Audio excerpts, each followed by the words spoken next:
Sejam muito bem-vindos, sejam muito bem-vindas. Esse é um podcast do Gero, junto com a UNAT e a Unifoa.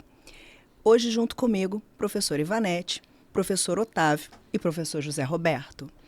Hoje nós vamos discutir sobre os nossos processos de envelhecimento e como a faculdade pode ser a nossa grande parceira nesse projeto.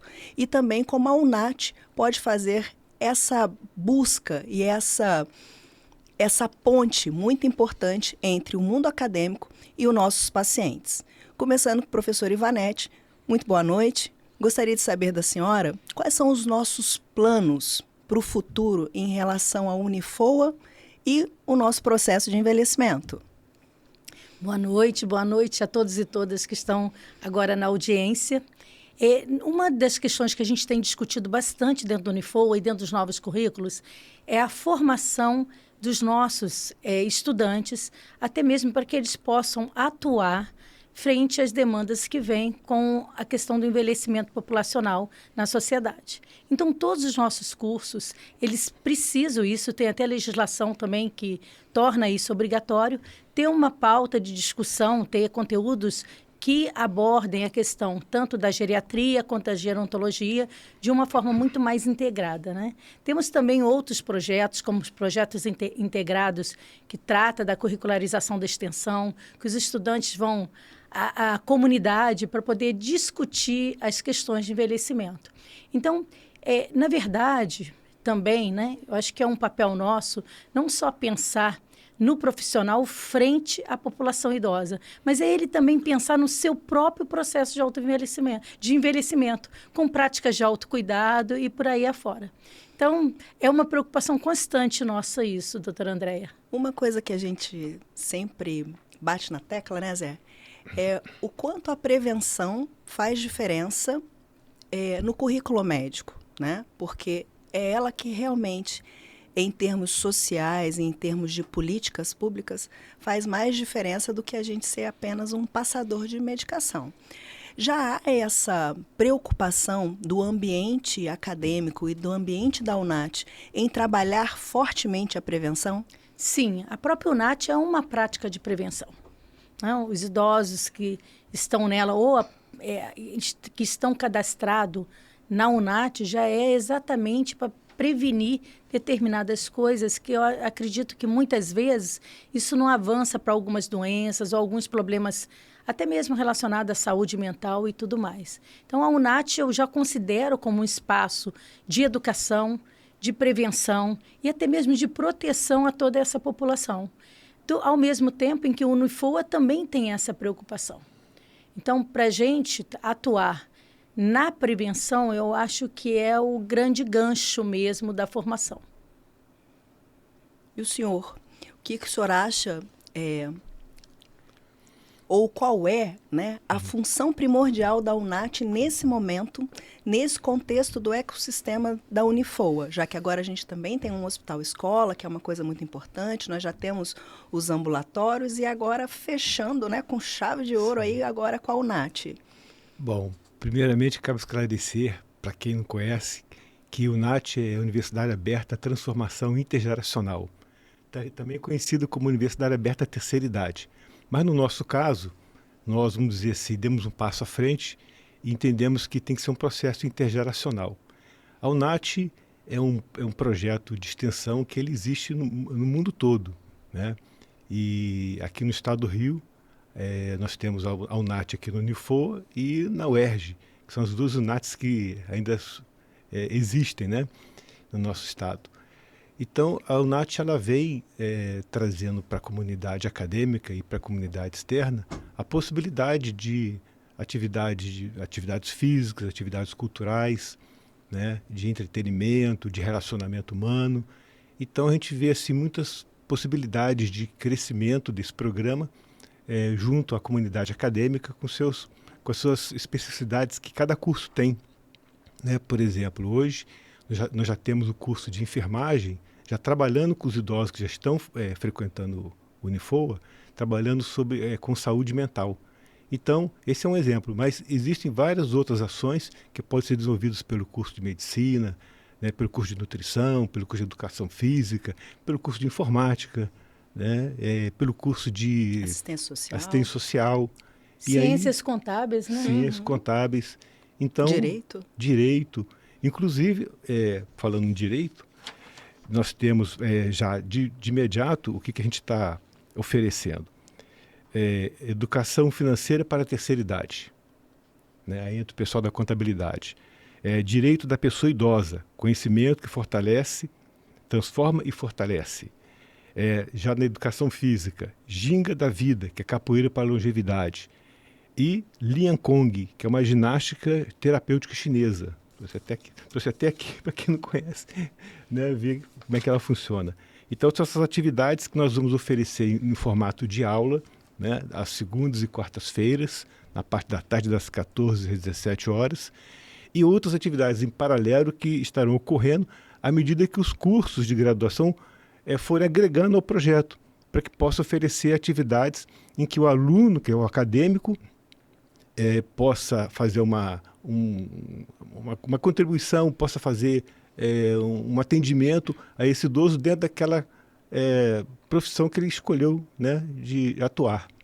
E uma das coisas importantes, né, é a gente ter um bom material humano, né, tanto para estudo como para trabalho, né? Como é que a gente, da geriatria e da gerontologia externa, a Unifoa, como é que a gente pode estar ajudando e como é que a gente pode estar encaminhando esse nosso paciente para que a UNAT seja realmente um grande sucesso? Bom, esse encaminhamento... Bom, primeiro, é muito bom, sabe? Eu acho muito boa essa proposta dos médicos geriatras e gerontólogos estarem fazendo conhecendo a UNAT e fazendo esse encaminhamento para a UNAT. Eu acho que seria uma forma de complementar o tratamento, o atendimento que ele já faz no consultório.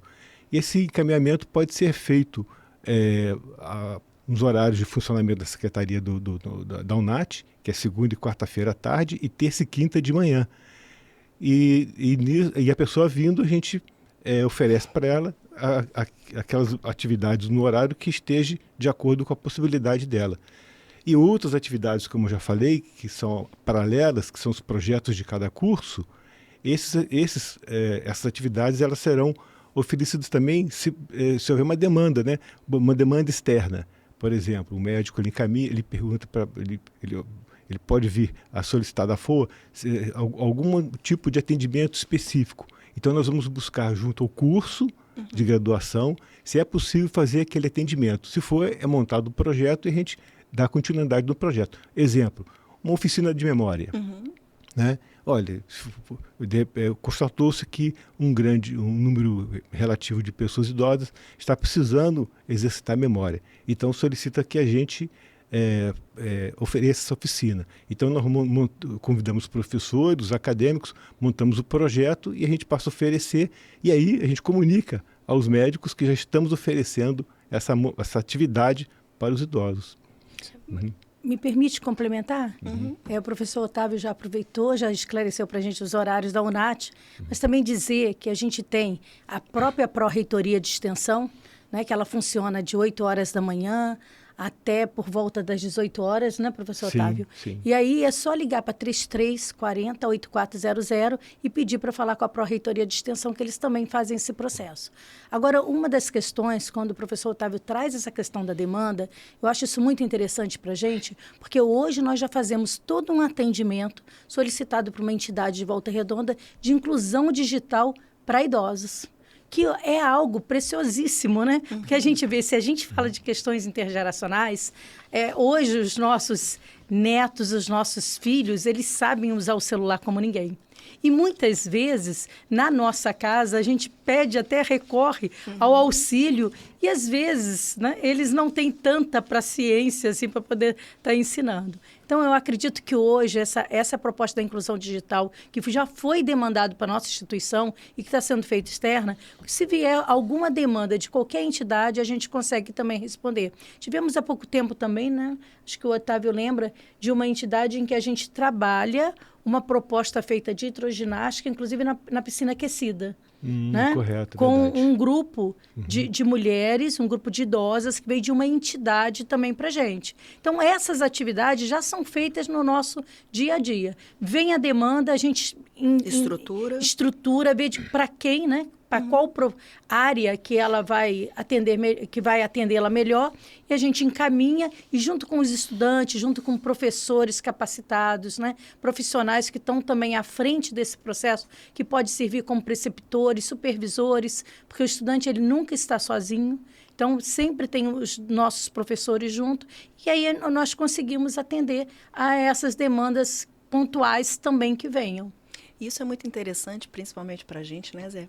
Porque a gente ficou com um hiato de tempo muito grande, né? Em que, assim, nós formamos geriatras, formamos gerontólogos, temos uma boa base até, né, para a região. Nós somos, talvez, a cidade que tem mais geriatras e gerontólogos, até por termos, né, uma faculdade forte de formação. E que a gente ficou, assim, qual é a nossa casa? Para onde é que a gente manda esse paciente, né? Porque o serviço público tem alguns serviços, mas que eles não conversam entre si, digamos assim. E a grande coisa da UNAT é ela conversar com tudo, com todos os cursos e com todos os profissionais e, inclusive, conversar, né, com a pró-reitoria. Poxa, vi daqui que vale a pena a gente pensar num curso, né, de extensão em determinada coisa que não tem na região, que é para a gente tentar fazer realmente da região um polo muito forte em relação à geriatria e gerontologia, porque a prevenção, a gente não vai ter dinheiro para tratar todas as doenças, isso é uma verdade. Exato. Então, a gente tem que trabalhar muito bem a prevenção. Eu tive agora, né, no congresso, no BRAIN, em que só se fala nos anticorpos monoclonais para Alzheimer. Fantástico, mas a gente é um país ainda de terceiro mundo e que a gente não fala o seguinte, olha, comer bem, dormir bem, fazer atividade física, gerenciamento de estresse, faz tão bem quanto uma medicação. Quando a prevenção é bem aplicada e quando ela mostra os resultados, né, tudo é métrica, a gente consegue ter uma resposta muito boa em relação às patologias que a gente sabe que vão acontecer com o envelhecimento.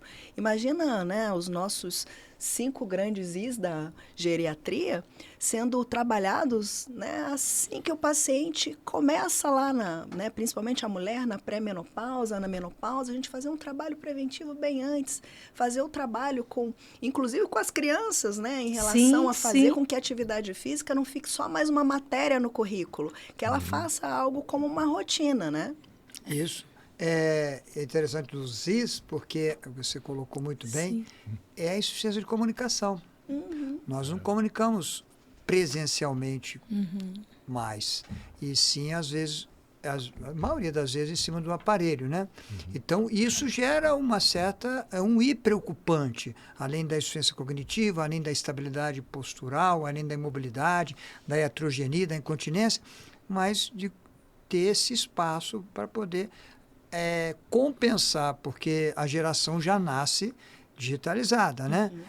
As que estão hoje com 60 anos ou mais, quando eu faço parte, ela não teve isso lá na sua graduação, né? Na sua juventude, na sua adolescência. Então, é importante isso. E você falou muito bem, André, que realmente nada é superior de tecnologia leve dura do que a tecnologia leve, que somos nós, o nosso trabalho.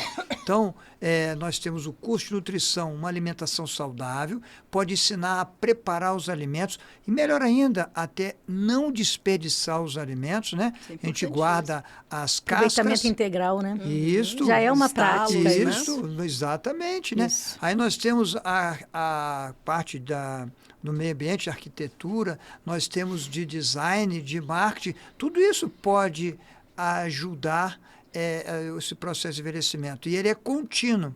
E ele tem que também, como você falou da sigla, intergeracional, até para estar passando para aqueles que são crianças, jovens e são adultos, que vão envelhecer também.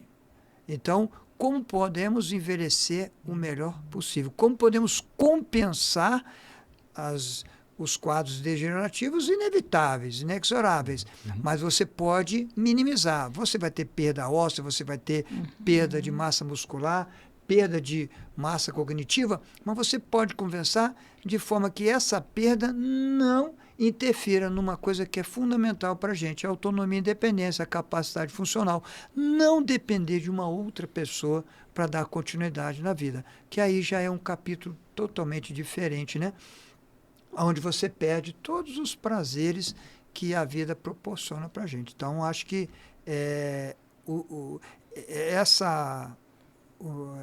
essa ação da UNAT, né, ela é fundamental e abre espaço. E ela vai com certeza mostrar exemplos para ser multiplicado, né, que eu acho que aí mostra o quanto isso tem um resultado favorável, né? Só pegando essa questão, né, que a gente está discutindo aqui dos 5 Is, né, também eu não posso deixar de mencionar, até por sinal a gente tem alguns estudantes que já estão no caminho, focando na questão da gerontologia conosco, nos 2 mestrados. Então, nós já tivemos aqui na produção feita para vencer a questão da imobilidade, da instabilidade postural e outras coisas mais. Já tivemos uma fabricação de um solado de tênis de uma forma que ele é curvo, né? E aí dá um pouco de instabilidade, mas também que não deixa cair. Já tivemos também um trabalho feito muito interessante, até para uma fisioterapeuta, sobre uma tampa de vaso sanitário e outras coisas mais. Então, não está só na formação dos cursos, mas estão também nos nossos produtos, tanto do MEXMA, que é um mestrado em ensino e em meio ambiente e saúde, como também está no de materiais, que é um mestrado mais voltado para a área das engenharias, mas que cabem também pessoas da área da saúde, como fisioterapeuta, como eu dei o exemplo aqui agora. Então, eu não podia esquecer disso, sabe? Então, e um dos Is é a estabilidade e a queda. Aí está aqui o professor Otávio, professor de judô, tá? Isso, aí, ó. Professor de judô. E um trabalho fantástico oriental em que ensinando as pessoas idosas a caírem. A cair. Sim. Porque vai cair. A cair. Mas se souber cair e minimizar esse impacto, você com certeza evita uma queda com um prejuízo maior, né? De uma fratura, algum trauma que possa tirar aquela situação que a pessoa tem e dali para frente uma situação mais dependente. Então, é o ciclo. Eu acho que abrange e tudo que eu sempre falo ali com os alunos, né? Tecnologia leve, que somos nós. Nós não podemos perder esse espaço, porque se perder esse espaço, aí a tecnologia leve, dura, ganha mesmo, entendeu? Então, e ela não funciona sem a gente. Interessante que tudo isso que está sendo dito aqui vai ao encontro do que o doutor Alexandre Kalash falou recentemente sobre a questão do envelhecimento e da longevidade, né? Ele está vamos dizer, substituindo o termo envelhecimento, que ele acha que não é para a gente se preparar para o envelhecimento, é para a gente se preparar para a longevidade. É uma mudança de concepção, de visão, né? Estamos vivendo mais, as novas gerações vão viver mais ainda porque a qualidade de vida melhorou, né? Então, a gente tem que se preparar para essa vida mais longa. Então, esse é, vamos dizer assim, é o pensamento que a gente tem que ter, né? Não que eu vou ser um velho, não, mas que eu vou viver longamente e eu tenho que viver com qualidade. E que bom ser velho, né, gente? Eu falo isso o tempo todo. Quem me conhece sabe que eu levanto a bandeira, quero ser velha, de fato, porque quanto mais velho, mais vivo você está. Sim, né? eu falo que só não envelhece quem morre cedo. Sim, né? André, exatamente. E uma questão que nós, né, Otávio, era até um slogan para a gente precisa dar mais vida aos anos, Exato. não mais anos à vida. Porque senão a gente, exatamente pela questão da insuficiência, né, e pela imobilidade e outras coisas mais, você acaba só vegetando, e o que a gente precisa é viver. E aí, né, fazendo um paradoxo com o Japão, que antes era uma grande potência em relação à longevidade, hoje passa por alguns problemas que são da modernidade também. Né? Primeiro, é um país, né, que já está bem envelhecido, em que se vende mais fraldas geriátricas do que fraldas infantis. Esse é o primeiro ponto. O número de suicídio entre os idosos do Japão está assustador nas últimas décadas, porque as famílias trabalham muito e os idosos ficam sozinhos. Aquela coisa antiga, né, de que a gente falava, olha, o idoso no Japão é como se fosse, né, algo místico, né, que a família toda sagrado, cuida e né? tudo mais. Isso já não existe mais no dia a dia. O investimento na tecnologia foi tão grande que eles não têm áreas humanas para prestar esse cuidado. Quantidade de um robôs termo, também, né? Fugiu agora um termo japonês. O que está acontecendo? Morre. Como tudo dele é tecnologia, está...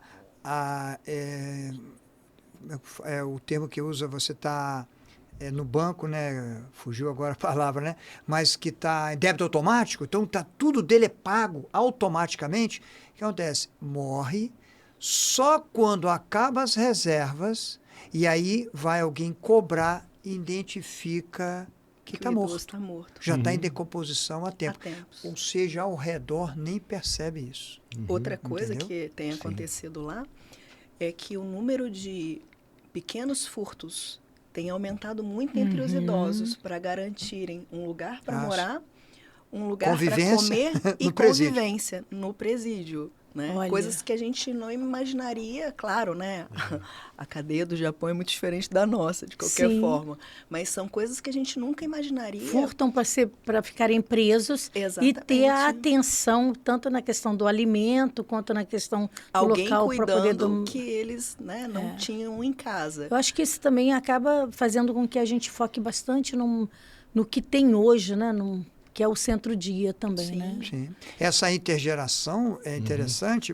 Lá na Oficina da Melhor Idade, lá na Policlínica, quando eu estava lá, aí tinha os alunos do VeroSUS, então das universidades, que se candidatavam a conhecer como é que funciona o SUS e tudo. E eles achavam interessante a Oficina da Melhor, então foram participar. Então, no final, nós combinamos, os grupos nossos lá fez broas, para servir para eles. E aí, integraram. Eles deram uma aula sobre o uso do celular, mas eles não sabiam de onde que vinha a broa, como é que era o fubá, o que era o moinho. E aí eles deram uma aula para eles sobre o fubá. Então, acho que é bacana, porque isso aí tem que ser resgatado, né? Nós tivemos aqui, né? E aí, a UNAT, na verdade, ela não está nascendo agora. Sim. A UNAT nasceu em 1998. Então, ela ficou ativa até 2006. Então, todos esses projetos que nós... tivemos muitos projetos de muito impacto. Né? Por exemplo, algumas pessoas... Eu gosto até de falar o nome das pessoas, porque acaba avivando também a nossa memória. Né? A gente tinha um professor Sidney, que era o professor Flitz e o Sidney. Né? Mas o Sidney, ele tinha um projeto chamado Sorria Vovô, que era da odontologia. E que trabalhava a questão da prevenção, que trabalhava diversas coisas. Né? E nós tínhamos também com a professora Vera, até pai do professor Daniel, que é hoje, né, que é professor no curso de Educação Física e é também da SMEL. Né? Sim.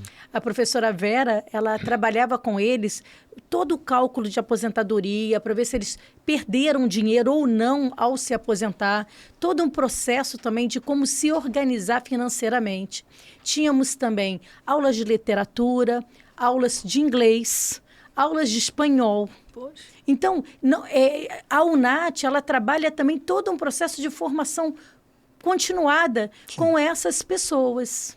Uma coisa interessante também para a UNAT, e aí, né, vou puxar logo para o curso de medicina, que é a nossa área aqui, é muito importante que o aluno entenda, né, que habitualmente, claro, há sempre e a nossa escola é uma escola muito formadora de cirurgiões, né? Até por conta do professor Paes Leme e de todo o pessoal que veio junto com o Paes Leme, né? O Garani e tudo mais.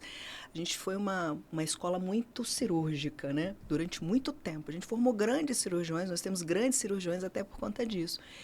E, então, assim, é muito pouco tangível para o aluno que está lá, a geriatria, a gerontologia, porque na prática preventiva mesmo, né, eles veem mais que preditiva e preventiva, como eu vou fazer um ponto, né? E a UNAT vem também muito para isso, né? Para Eu falo que nem eu nem ele somos eternos e que a gente está precisando já de ter uma renovação, né? A gente não pode ficar o tempo inteiro só os dois. Então, é importante que a gente tenha essa renovação e que as pessoas comecem a ver que a geriatria, a gerontologia, os projetos preventivos, elas também são cases de sucesso. Não é só a apendicite, não é só, né, a cirurgia lá do câncer, mas que uma boa saúde pública, ela tem um impacto muito positivo, não só nas contas, né, da pessoa individualmente, mas exatamente na longevidade, que para a gente é a coisa mais importante. Essa máxima, né, de que a gente não quer só dar anos à vida, né, a gente quer dar vida aos anos, ela é extremamente importante. Uma coisa linda, né, a gente vendo aí o projeto aí, né, do simpósio, quando eu vi que aqui tinha um trabalhador de 100 anos, né? Seu Jorge tem 100 anos e continua trabalhando, né? Foi. Então, assim, imagina, a maior parte das pessoas pensa que a aposentadoria é o fim da vida dela. E temos vários professores também assim, né? Eu cito um aqui que é um querido de todos nós, que é o professor Edson. Professor Edson. De anatomia, foi meu professor. Professor hoje, né? Nós construímos aqui também, Andréia, um projeto em que a gente vai desativando, conforme a adesão do professor, né? A questão da vida produtiva dele. Sim. Então, por exemplo, determinados professores que já atingem uma determinada idade, eles vêm, fazem uma adesão e eles passam a dar entrevista, eles ficam como mentores de estudantes, vão dar palestras, vão fazer outras atividades que não precisa ser a sala de aula. Então, isso vai promovendo uma desativação desse docente na medida em que ele também, ele mesmo vai apontando quais atividades que ele pode fazer. E isso é interessante, porque ele não perde o vínculo. Isso é muito bom. Né? A outra coisa também, né, que como vocês têm a UNAT, ela é um campo, né, uma bacia de pesquisa maravilhosa, né? Então, assim, dá para fazer determinadas pesquisas de todas as áreas com gente para poder fazer, né? Tanto a parte do pesquisador como, né, dos pesquisados. É uma coisa excelente, né? Também. E é campo de estágio também. Né? É campo. A UNAT, ela se torna para a gente, aqui para a formação desse estudante, um locus tanto para ensino, quanto para extensão, quanto para pesquisa. E já foi isso. No passado, ela já era isso também. A minha dissertação de mestrado foi feita na UNAT. Vários livros surgiram nisso, né, Otávio? E outras pessoas também que fizeram todo um trabalho, um processo voltado para essa questão do idoso. É interessante que foi naquele período áureo, vamos dizer assim, da UNAT, do funcionamento dela, foi o período que mais tivemos trabalhos, né, acadêmicos voltados para o envelhecimento, né? E tanto com TCC, né, conclusão de curso, como artigos também escritos e dissertações de mestrado. Então, era um campo, vamos dizer assim, de pesquisa, de investigação e de fomento. É interessante também dizer que eles não eram, né, porque muitas vezes quando você trabalha num campo de pesquisa, você determina assim, o meu objeto de estudo. Não. Eles eram participantes desses estudos. As pesquisas eram pesquisa participante, pesquisa que voltava, que colocava o idoso ali, a pessoa idosa, como protagonista do processo. Isso também é legal a gente falar. Eles fizeram um livro de nutrição, né, com a professora, eu sempre esqueço o nome dela, que veio antes da Miriam. A Sônia. Lembrei. Sônia. A professora Sônia, que era coordenadora do curso de nutrição. Então, assim, eles produziam material. A produção era feita por eles. Então, não é pensar no assistencialismo nem no idoso como um objeto de estudo. Não. São eles mesmos produzindo, eles fazendo a ação. Passivo e ativo. Sim. Ativo e passivo. Eu não sei se esse termo cabe bem, eu não gosto. O pessoal que tá na audiência vai rir, porque já me conhece quando vem com alguma coisa assim. Mas, assim, é protagonismo, né? Eu gosto muito dessa palavra. Ele ser protagonismo, ele ser o sujeito da ação, ele trazer o engajamento. E naquele período também, a UNAT, ela não se limitava a pessoas com mais de 60 anos. Nós compreendíamos que aqui em Volta Redonda, até por conta da CSN, os aposentados eles se aposentavam mais cedo. com 43 anos, às vezes, porque era área insalubre. Então, eles tinham uma aposentadoria especial. Então, eles vinham para a UNAT e geralmente vinham com a família. Então, traziam, às vezes, o neto, às vezes, o filho que vinha junto e assistia a aula, porque precisa disso. A gente não pode também construir guetos de idosos, porque esses guetos fazem com que eles ali tenham uma relação. São tratados como se fosse até infantilizados, muitas vezes, as práticas, e não era isso que a gente queria. E a relação com a família, também os conflitos familiares, faz parte do nosso dia a dia. Então, a gente tinha que viver isso também com eles. E isso foi muito interessante. Foi muito interessante aquele momento, né, Otávio? Sim. Que para a gente foi...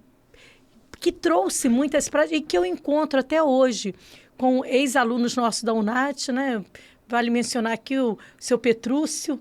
Eu fiz uma foto com ele esses dias. Foi aluno número 1 da UNAT. Foi. Então, o seu Petrúcio e outras pessoas que ainda encontram comigo e que a gente relembra essas coisas da UNAT, eles falam isso para mim. Professor, eu quero dizer uma coisa para a senhora. A UNAT pode ter acabado fisicamente, mas ela permanece em nós. Profundo, hein? Muito legal. Uma outra coisa importante, né? O Zé está aí na formação dos alunos. Como é que a geriatria tem sido trabalhada na formação? Há um incentivo maior para o estudo do envelhecimento ou só mesmo em termos de patologia?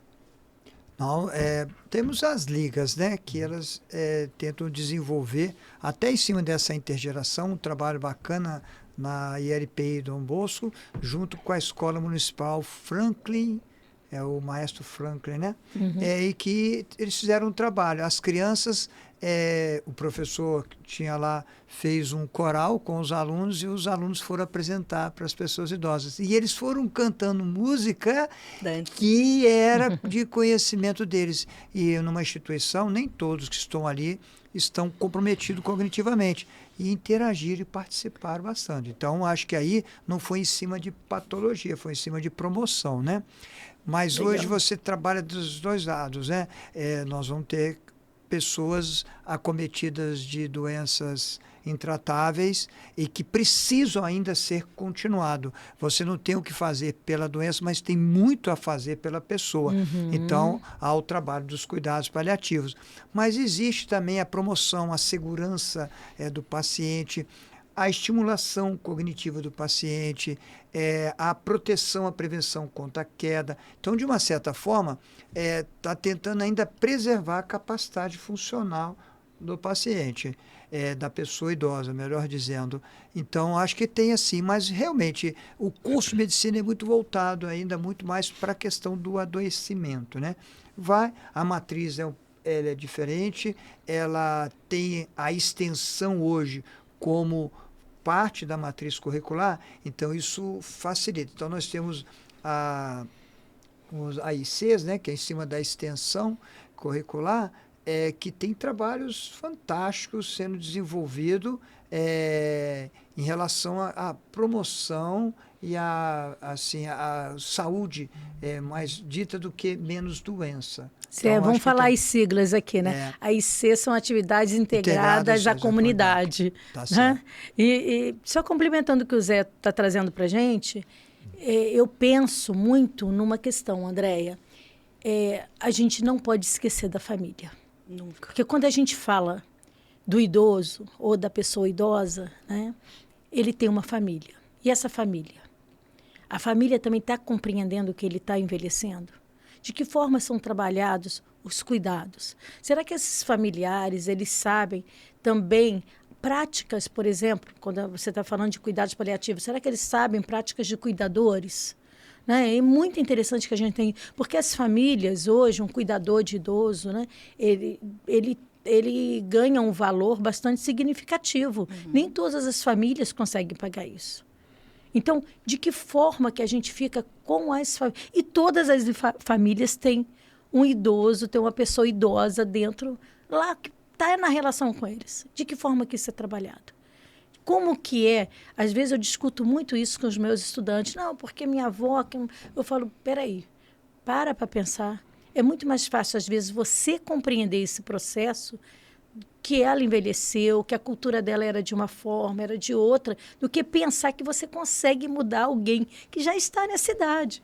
Então, talvez seja muito mais fácil para você flexibilizar em algumas coisas. Então, essas coisas eu acho que nós não podemos deixar também de considerar. Sabe? A questão da família.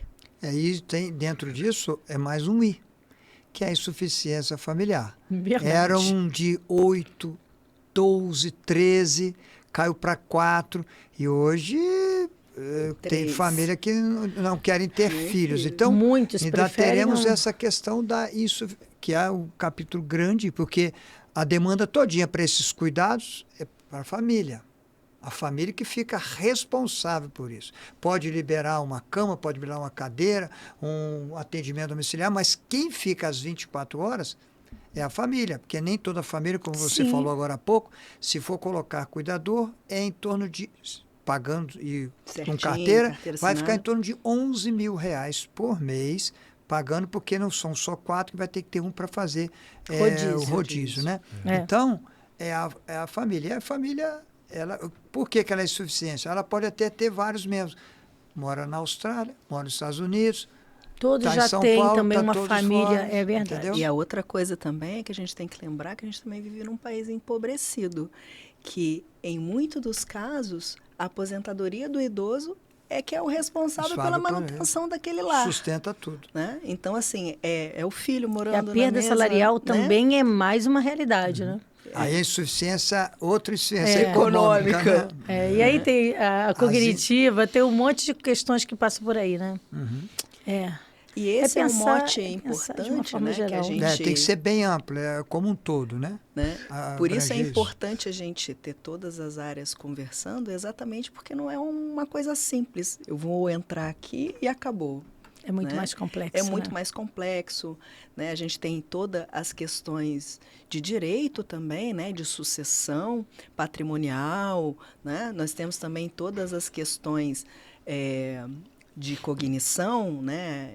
Envolvidas e a gente às vezes fica, né? Num dilema, porque a gente vê que quem mais cuida às vezes não é quem mais se beneficia, né? Num final, e às vezes aquele que nunca ajudou também é aquele que acaba se beneficiando. E aí cria, né, mais um trauma dentro da família que não é o que a gente quer. Então, assim, até esse preparo, às vezes, né, para a morte e o preparo para o luto, também é uma coisa que a UNAT vai começar a ter essa demanda de trabalho e que ela é verdadeira. Né? Aí você pode trabalhar uma coisa que são as diretivas antecipadas de vontade, né? Exatamente. Que ela tem que ser feita agora. Eu já tenho a minha, bem documentada. Não que eu estou falando que eu estou morrendo amanhã, mas eu já tenho. Não vai me colocar no hospital, fiz a minha. Não vai me colocar gastrostomia, lógico. Em cima de uma doença que tem o seu prognóstico, aí eu tenho o conhecimento que a gente não vai fazer mais nada ali, a não ser alongar um sofrimento. Né? Nós não podemos fazer eutanásia, então nós não podemos também fazer a distanásia. Vamos desenvolver mais a ortotanásia, que é o processo natural daquela doença, daquela patologia, daquele prognóstico, né? Que é muito comum. Doutor, e aí, quantos anos, quantos meses, qual o tempo? Não é? Essa é uma pergunta que faz para nós médicos. Né? Então, a gente já sabe do prognóstico. Então, o que pode fazer para trabalhar a pessoa, não mais a doença? Então, acho que também abordar sobre isso é fundamental, entendeu? Ajuda. Ano passado, né, no nosso simpósio de geriatria e gerontologia, a gente teve uma mesa, inclusive, com o professor Carlos Pacheco, do Direito, que foi só sobre diretivas antecipadas de vontade. E que foi algo, assim, excelente para a gente, né? E ele fez uma casadinha muito boa com a Gabriele, do Cuidados Paliativos, em que eles colocaram exatamente o que é direito, né? O que é dever, até onde eu posso ir, até onde eu não posso ir. É algo muito interessante, porque a gente imagina simplesmente que, não, morreu, acabou. Não, né? Talvez para quem, né, para famílias que têm mais dinheiro, morreu, começou um grande problema. E a gente precisa ter esse trabalho muito bem documentado e muito bem feito, até como não só para a família, mas talvez até para o próprio idoso, né? Que também chega para a gente em condições, às vezes, em que ele fala, olha, eu não quero mais nada, né? O paciente de Parkinson, quando, né, ainda tem bastante ainda capacidade cognitiva, ele fala, olha, eu não quero que faça mais nada, né? O paciente de demência, habitualmente, a gente não tem isso, mas o paciente, né, do Parkinson, ele chega falando isso para a gente, né? Andréia, algumas questões, né, também, eu penso, né, que a UNAT e também a própria formação dos nossos estudantes devem focar muito numa perspectiva crítica desse idoso, dessa pessoa idosa. Porque muitos idosos sofrem violências em casa, né? Violência patrimonial, em que o cartão dele fica com o filho ou com a filha e ele não tem nem noção de quanto que ele recebe, né? Sofre às vezes, violência psicológica, em que são feitas, né, algumas, enfim. E quando você percebe que você está sofrendo esse tipo de violência, você pode fazer denúncias. E eu acho isso super importante para a gente também esclarecer isso para os idosos, sabe? Porque às vezes um neto, um filho, ou até mesmo um vizinho, acaba fazendo determinadas coisas que nos adoece até fisicamente também, né? Às vezes ele não tem nem noção do que está acontecendo. Não porque tem ele noção. Não é orientado para isso. Acha aquilo natural, né? Está tão acostumado que aquilo ali é a rotina dele, né? E nisso nós temos na cidade de Volta Redonda um benefício que tem a patrulha do idoso, são pessoas treinadas, capacitadas. Sou testemunha das abordagens, tudo que fazem e resultados, entendeu? Evidências mostrando que tem uma eficácia boa em cima disso, entendeu? E eles trabalham muito em cima da parte preventiva, não trabalham com a parte punitiva, até porque às vezes também aqueles filhos receberam aquele processo educacional, então não vai ter como ser diferente, né? Mas de ser bem educativo, né? De ser bem preventivo para que não aconteça isso. Eu né? penso que essa também é uma proposta, é uma preocupação nossa, para trabalhar tanto dentro dos cursos quanto também na própria UNAT, sabe, Zé? Porque a discriminação com o idoso, né? A questão... Porque a violência física, né, já é bem... ela é uma afronta e é real, e a gente sabe disso e isso é denunciado. Mas outros tipos, né, que ficam mais invisíveis... Inclusive, violência verbal, né, diária. Sim, sim. Isso às vezes até às vezes é invisibilizado. Assim, de desconsiderar, porque sim, a negligência. A negligência. Achando que não tem, né? Mas eu acho tudo isso muito interessante.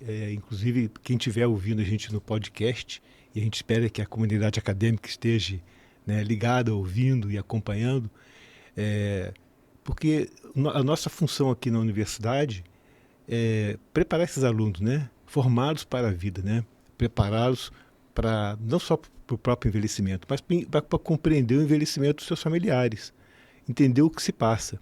Então a gente imagina que a UNAT ela vai colaborar para fomentar isso nos diversos cursos, esse conhecimento, essas discussões, né, em forma de palestra, de seminários, e aí tornar os nossos alunos, né, os nossos acadêmicos mais conscientes, mais preparados para as questões que o envelhecimento vai trazendo, né? Tanto dele quanto dos familiares que ele convive.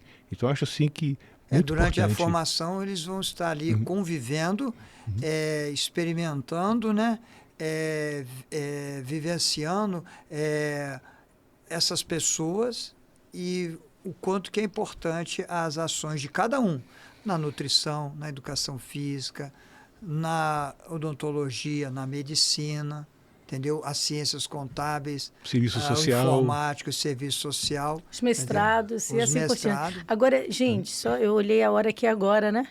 a gente vai virar a noite conversando. Com certeza. É longevo o Eu assunto. acho que já deu, longevo. já deu o tempo pro podcast. Me chamou a atenção quando o Otávio falou, os nossos estudantes vão ver esse podcast, ver e ouvir, né? Porque aqui acaba sendo um videocast.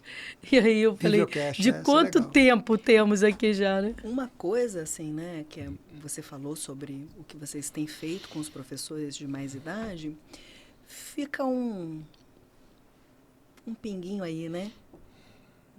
Nós temos professores de diversas idades aqui, né? Dos mais novos aos mais velhos, né? Vou citar os que me deram aula, professor Paz Já temos Leme, até mais de 90, o tá? professor Edson, né? São os dois, né? O professor Albino, que faleceu tem pouco tempo. Já temos na engenharia né? também, tá? Temos É. em outra. Então, assim, é uma coisa muito importante que a gente também comece a criar a política preventiva e que a gente consiga extrair daí a longevidade para os nossos professores, né? Porque nós somos de uma instituição privada em que nós já trabalhamos juntos, né? Tentando a prevenção e tudo mais. O profissional, principalmente o profissional que já tem o 3º grau, ele é meio avesso de que você ensine alguma coisa para ele, né? E aí, quando a gente vai falar, principalmente em ações de saúde, a gente tem algum grau de resistência. Mas talvez pelo modelo acadêmico, né, e pelo ecossistema todo que vocês têm hoje, né, de ter a faculdade, ter o hospital, ter os ambulatórios, ter a UNAT, talvez seja um momento ideal para se trabalhar a prevenção com os funcionários, né, com os professores da Unifoa e fazer com que realmente sejam, né, uma longevidade não só em termos de físico, mas em termos de mental, em termos de espiritual e principalmente em termos de psicológico, porque o aluno ele tem, né, o professor ainda como um espelho, né, um modelo, é ali que eu quero chegar. Então, imagina também você querer não chegar só na qualidade profissional daquele professor, mas também na mesma qualidade de vida ou na mesma qualidade, né, de entretenimento que ele pode gerar também, né, de participação em termos de comunidade. André, é muito interessante o que você está falando, vai ao encontro da minha tese de doutorado, né, que eu estou desenvolvendo, que eu estou pesquisando o corpo, o sentido de corpo para o professor que envelhece no exercício do magistério. Olha, né? Super tema, hein? Então, à medida que o professor vai envelhecendo, ele vai mudando a sua...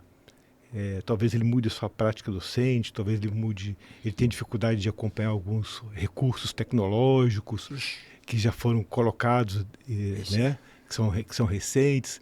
Então, como é que ele lida com isso, com suas limitações físicas que ele começa a ter, talvez auditivas, visuais, de locomoção? Como é que ele lida com isso no exercício do magistério? Como ele se vê e como os seus pares veem o professor que está envelhecendo no exercício do magistério?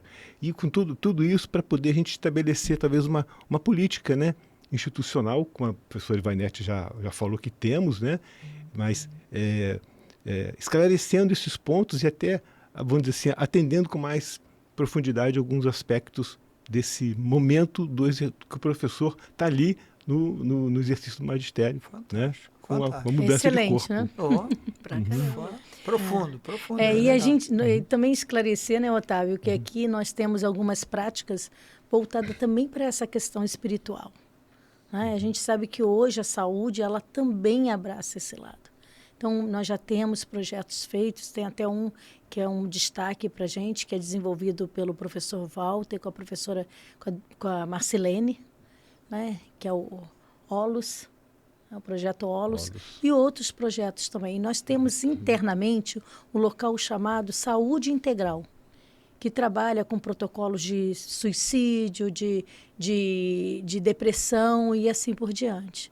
Então, que atende também não só estudantes, mas também já funcionários, docentes, né? E temos outros espaços. Temos espaços, por exemplo, dentro do curso de Direito, que trabalha diretamente com professoras, funcionárias e estudantes, quando sofre alguma violência doméstica. Né? Então, vai até lá, temos vários esclarecimentos para essas pessoas. Olha como esse podcast é importante, né? Porque A gente tem muito assunto. Nós vamos ter que fazer o 2, o 3, o 4. Quem está de fora, né? Acaba não conhecendo tudo que o ecossistema tem para oferecer. Sim. E isso é uma coisa muito importante, porque talvez seja um momento que vocês vão ser pioneiros em várias coisas. Deixa eu, então, né? até ousar aqui falar de uma prática do hospital também, né, do HFOA. Lá no HFOA, pensando nessa questão da família que eu coloquei aqui para vocês, né, nós estamos com a Casa da Acolhida lá, Sim, de acolhimento. Uhum. Isso mesmo. Em que as famílias, né, que vão para lá, às vezes levando a pessoa idosa para fazer um tratamento oncológico, ela tem um lugar para poder ficar, porque não tinha antes. Né? Ficava, às vezes, ou dentro do carro, no estacionamento, ou então saía, ia ficar dentro... Na van que vem de outro município. E assim por diante. E agora a gente tem essa Casa da Acolhida. Então, assim, é um ecossistema, a gente vem pensando em todos esses processos, e para que os nossos estudantes também vejam esse cuidado, esse acolhimento que a gente tem, né, com a pessoa. Apesar da Luciana não estar aqui, né? A Luciana é a médica responsável pelo HFOA. É uma coisa muito interessante que a gente transforme o hospital num hospital amigo do idoso, né? A gente tem um hospital amigo da infância, né? Em vários locais. Da pessoa idosa, ótimo. E eu sempre falo isso, falei, olha, a gente precisa ter um hospital amigo do idoso. Por quê? O idoso tem características muito próprias. Aí, né? tá vendo, Eduardo Prado? Ó, já fica pra gente. Ó. E o hospital amigo da pessoa idosa. Vamos lá. Esse vai ser o tema da Luciana, inclusive, no simpósio, né? As boas práticas que o hospital pode implementar para que a gente tenha uma saúde integral desse idoso do momento em que ele entra até o momento em que ele sai de alta ou que ele precisa continuar o tratamento dele. Uma alta assistida ou alguma coisa assim. Né? Quem sabe no futuro o atendimento domiciliar, coisas desse tipo. Porque o que é pior para a gente é o idoso, a gente manda o idoso de um jeito para internação, quando precisa, e que devolve para a gente, né, em frangalhos. Escara, com uma sonda para alimentar, com uma sonda para urinar, constipado, com uma lista dobrada de remédios do que ele tomava. Então, isso não é o papel do hospital. O hospital tem um papel curativo ou paliativo, né, ou cirúrgico, o que quer que seja, mas ele tem um compromisso com aquele profissional que ou o encaminhou ou que vai ter esse cuidado mais global. Então, é muito importante que esse ecossistema de vocês funcione em completa harmonia, né? Até para poder, olha, o paciente saiu da internação, poxa, eu identifiquei que ele tem um déficit cognitivo, ele tem que ir para a oficina da memória. Então, a gente encaminha para a oficina da memória. Ele precisa do ambulatório da nutrição. Então, a gente faz esse encaminhamento para que esse ecossistema seja realmente verdadeiro e seja realmente pioneiro, porque a gente não tem isso aqui na região. Né? Algo muito parecido a gente só tem no Einstein. Então, assim, imagina a gente colocar isso, né, em Volta Redonda, no Sul Fluminense, a gente sendo pioneiro nisso, né, trabalhando tudo, da formação ao mestrado, ao doutorado, ao NAT, ao hospital, os funcionários, né, a gente vai ter uma coisa maravilhosa, uma potência, né? E aí, aproveitando a jornada, né, a terceira, será realizada aqui, sim, 16 de agosto. A gente tem que falar isso antes que acabe o podcast. Então, ela é um espaço para estar abrigando aqui todos os cursos que vai, gerontria e gerontologia. Será temas importantes, né, para a questão da pessoa idosa. Vai ser espaço para submissão de trabalho, espaço para apresentar boas práticas que são exercidas aqui no nosso município. E estaremos com também a Sociedade Brasileira de Geriatria e Gerontologia, que terá um olhar aqui, e com certeza esse olhar será espalhado, né? Será divulgado para outras regiões, outras sociedades do nosso país, entendeu? Então, é um momento que nós temos aí, né? Nós vamos ter uma presença de um pesquisador nacional com mestrado, doutorado, que é o professor Fabrício Assini, um farmacêutico, cuja formação toda dele é de neurociência e que ele vem falar exatamente sobre práticas para aumentar a nossa cognição no envelhecimento. Práticas preventivas. Tudo que a gente montou para esse ano está tudo mais focado na prevenção do que na doença, né? Então, a gente tem já, né, basicamente toda a grade já pronta, só faltando os nomes que vêm do Rio pela SBGG. O Ivan, que acabou de assumir a SBGG do Rio, hoje já falou comigo, já vai passar esses nomes para a gente. Bom, é que a gente vai dando os nomes aqui, vamos comprometendo também as pessoas. Né? Então, assim, é muito legal a gente ver que a gente tem gente boa aqui que é capaz, né, de fazer, mas que nós vamos ter também no Congresso uma pessoa que, a nível nacional, é um expoente, não só da farmacologia, mas principalmente da neurociência. Então, quem não conhece Fabrício Assini, procure no Instagram. Vocês vão ficar maravilhados com tudo que ele faz, com tudo que ele é capaz de fazer. E vai dar um show. Tenho certeza que esse simpósio, por tudo que a gente já teve no último ano, né, e por todos os patrocínios que a gente está tendo, vai ser um sucesso tão grande quanto do ano passado. Né? No ano que vem, você já está projetando também. É uma metacognição.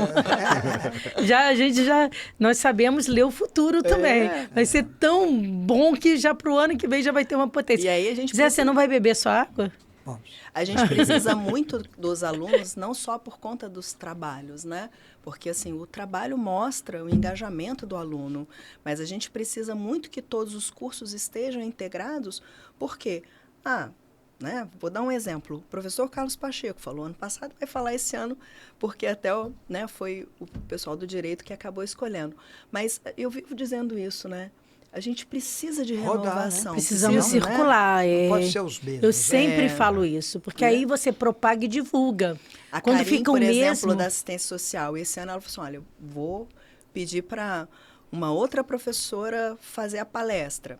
Deve ser a Daniele. Exato. Viu? Né? Então, assim, é bem legal que a gente circule. Por também quê? Considero isso. Porque você também começa a conhecer as pessoas e o trabalho das pessoas. E são mais pessoas também que se dedicam e se debruçam sobre isso. Exatamente. Né? E ela, com certeza, ela tem uma rede que é diferente da outra. Exatamente. E aí toca outras pessoas também, sensibiliza outras pessoas. Dentro da área de educação física, por exemplo, né? O Ramon acabou de defender o mestrado dele semana passada.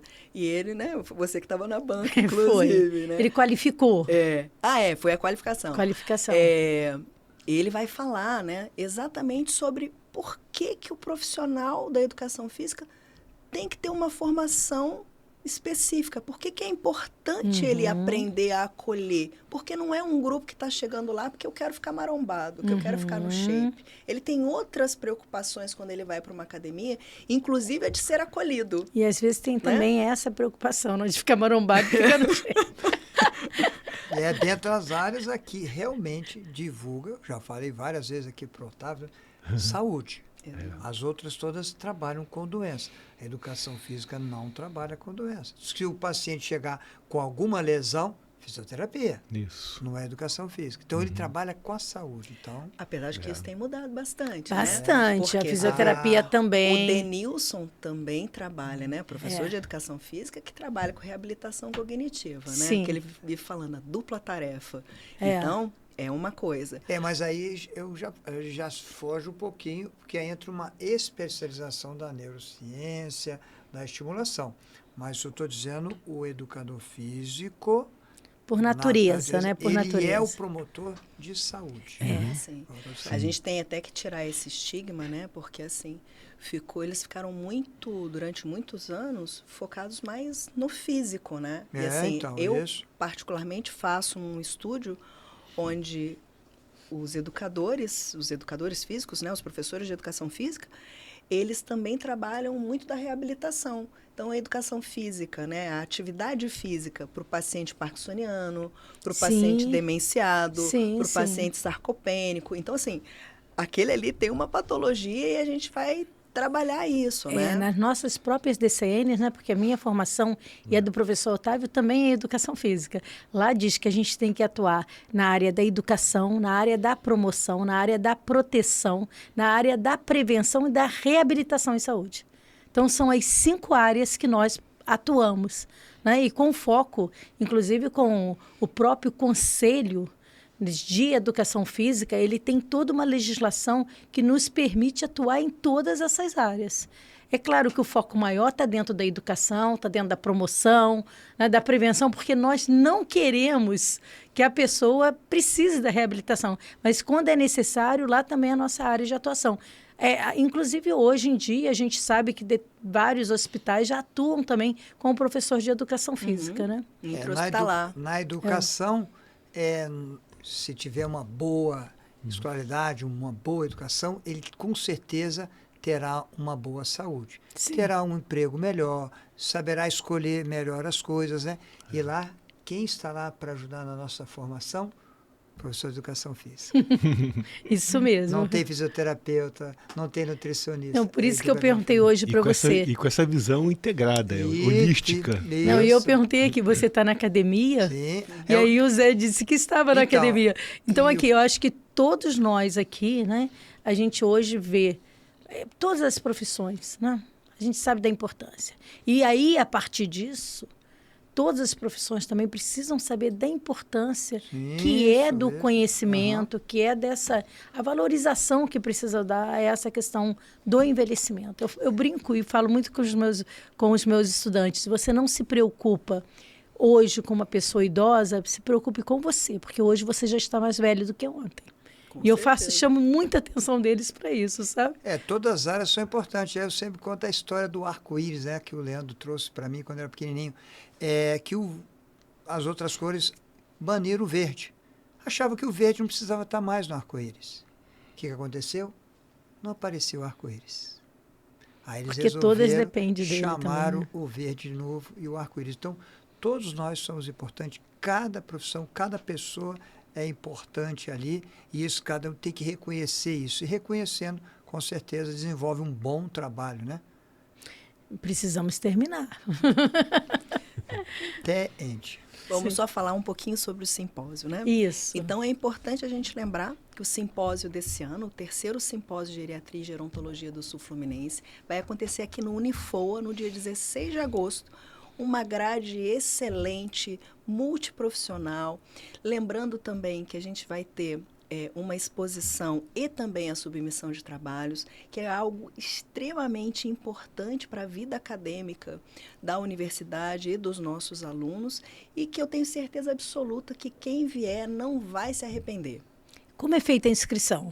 Bem, a inscrição está através do Gero VR e na página também dos nossos associados do Gero VR. Então, o Instagram, GeroVR25, e lá tem um link de inscrição, tá? É só fazer a inscrição, lembrando que são valores diferenciados para profissionais e para os alunos. Como todo evento científico. Exato. E para os membros da SBGG, essa inscrição é grátis. Ótimo. Isso já faz com que as pessoas também se associem, né? A Sociedade Brasileira de Gerontologia e Geriatria. Eu acho que... Exato. Qual que vem primeiro? Gerontologia ou Geriatria e Gerontologia. Né? Então... tem também o link aqui da FOA que pode fazer a inscrição, que eu falei lá no meu apresentação, links. Agora, depois tem como fazer, tá? Que é o que dá o sinal aqui pra gente. No Gero VR 25, nós temos um com momento certeza de tá lá. de apresentar aqui o espaço Unifoa, né? Vai ficar aqui mesmo para fazer as refeições, quer dizer, então, para que aproveite o máximo da temática, né? Dos profissionais que aqui estarão falando no dia 16 de agosto. Foi bom você tocar nesse assunto, porque o campus de Três Poços, esse campus aqui, tem toda a infraestrutura para receber as pessoas. Tem estacionamento à vontade, tem restaurante, né, tem cantina. Então, quem vier vai ficar muito bem acolhido aqui no campus. Com certeza. O ecossistema aqui é bonito, né? Vamos ver tucano, vamos ver pica-pau, vamos ver vários animais, macaquinhos, entendeu? Que bom. Que bom. Então, acho que a gente precisa despedir agora, né? Bem, agradecendo o espaço, agradecendo o tempo de vocês Esperamos todos vocês no 3º Simpósio de Geriatria e Gerontologia, no dia 16 de agosto. Que é um sábado, né? Exatamente. Então, é um momento para a gente poder vivenciar mesmo toda essa prática aqui. Não só os nossos estudantes, como também as pessoas externas que venham para cá. Como o professor Otávio disse, serão muito bem acolhidos. Isso. E o mês escolhido foi agosto.